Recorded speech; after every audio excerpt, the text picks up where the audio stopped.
So that loss makes Spirit the new #1 team in the world, according to Valve VRS, which is all we really go off of and all that matters because that's what determines invites. I agree with this, but also I don't like it at the same time. I don't know how I feel about it. On one hand, I feel like Vitality should have more points banked for basically not losing for 6 months. It seems like they put it like too hard. I don't know, because this is correct.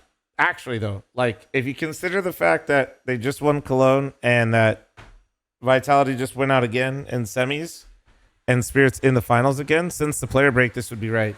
So that's, but in terms of like, I don't know. That's kind of weird. I feel like this is that whatever it is, whether the decay is too much or if maybe they're not getting enough per win or loss when they're at #1. I like VRS is not incorrect though. That's the weird thing about this is like truly, let's put away our bias for a second. Let's right now, based on after the player break, Vitality is not the #1 team in the world. But it feels like it's moving fast. I feel like it's still a bit too extreme though. Like I agree with the fact that Spirit is better than Vitality or is how about this? Spirit is performing better than Vitality at current time. But I also just feel like if you basically don't lose for 6 months, you shouldn't lose. Like, imagine you win for 6 months and you get to, what was it, semis twice? Or is it quarters and semis? And then you're immediately #2? That feels kind of crazy. That feels kind of nuts. That feels a bit nuts to me. Especially when, yeah. I think it's a little too extreme. I'm not sure. And I think it's because they're not getting as much when they win once they get #1. And also there's probably too much decay. Where are my VRS experts at? Do they stop decay during the player break? No. Yes. Fuck. Spirit also still has rating from Astana? I don't know. I feel my initial instinct without knowing exactly how it works. I was trying to find the word decay real quickly. Over here, I won't lie. I literally just tried to Control F decay. I feel like my initial instinct is they got punished because of the decay during the player break. And then also because of the decay, anything they built up with their 6 months of winning was basically erased.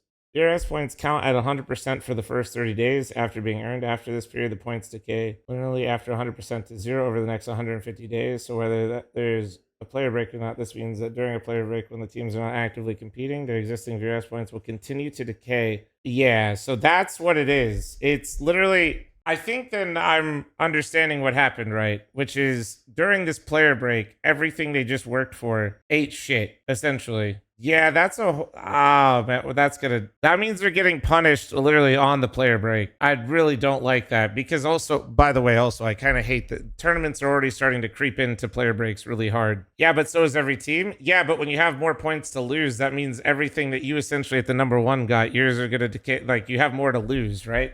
Yeah, and they won so much, they have significantly more to lose. No, I just don't like this because if the decay is happening during a player break, and then also tournament organizers are starting to chip into the player break, we're gonna not, bro. This is not, to me, this is not good. I realize that everybody's like, yes, they get to play video games for a living, but a lot of these guys already travel like close to 300 days out of the year with a player break that's respected. Yeah, but they've been in 2 semis, James. It's like, I don't know. And I don't. Yeah, I don't like this. And honestly, if they froze VRS, that actually, now that I think about it, if they froze VRS, that's how they could implement a player break.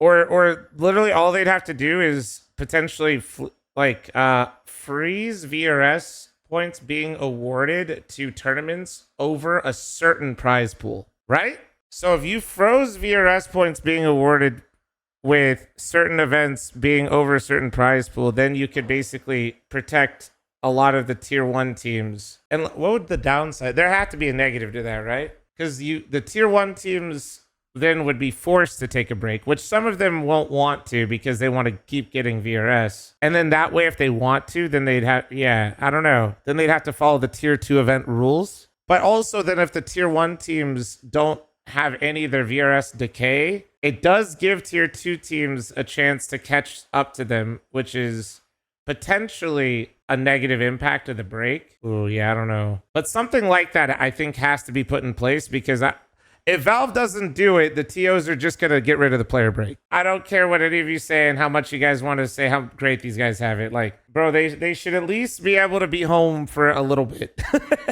Video games or not, traveling 300 days out of the year, they should get it, and at the very least, a time where they know they can be home instead of just random times that are based off of other events.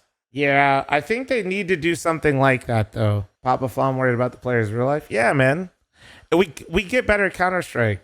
Remember, I'm Unk. I'm Unk approaching Gramps, which means I saw that the downfall of Astralis had nothing to do with other teams ever catching them, and only had to do with them destroying themselves and their organization not really letting them take a real break. Like, I watched that in real time. Like, I've seen that shit, you know what I mean? Donk just goes home and jumps on Face It. Yeah, and Donk isn't every player that's playing professional Counter-Strike. And when Donk gets older, he might want to change his perspective on certain things. There are other people and there's different age groups that play the game at a professional level, just like everything else. Yeah, they definitely are going to have to work. This is definitely a flaw in the VRS system. This is definitely and to me, like, this is a big flaw. Punishing players essentially for taking breaks, especially one that's kind of been respected, that Valve themselves built their major schedule around, to then also not have a system that doesn't kind of protect that a little bit, is really bad. But Spirit deserves #1 right now. I would not argue with you in saying that Spirit is the best performing team after the player break. I would argue with you, though,